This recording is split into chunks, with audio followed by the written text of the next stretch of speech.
I'll never forget that Monday morning when my boss, a man named Mr. Henderson, who wore his authority like an oversized, ill-fitting suit, called me into his glass-walled office.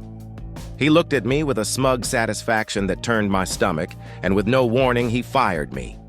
The official reason was company restructuring, a vague, corporate-speak excuse that meant nothing.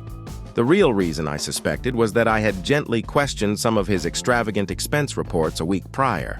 I was just a mid-level accountant, easily disposable.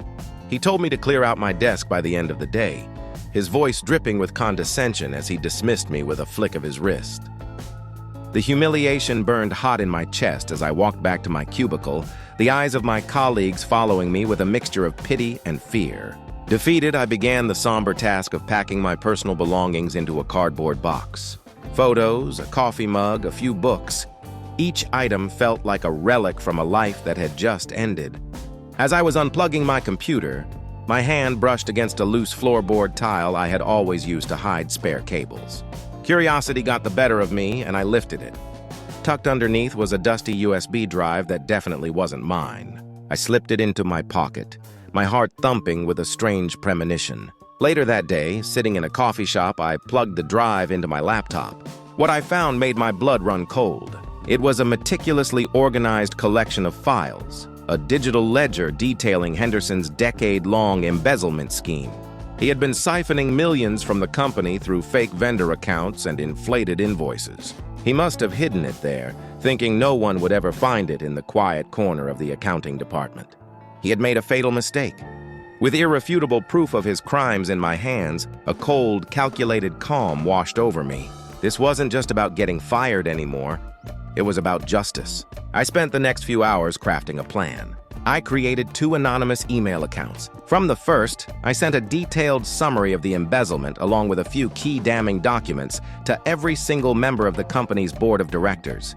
The subject line was simple: an urgent matter regarding Mr. Henderson's financial integrity.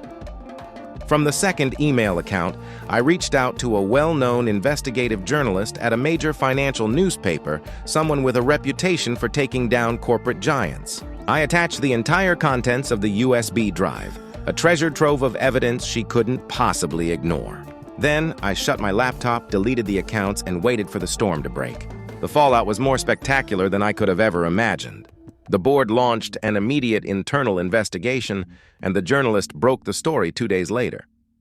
The headline was plastered everywhere: "Corporate Titan toppled by million-dollar fraud."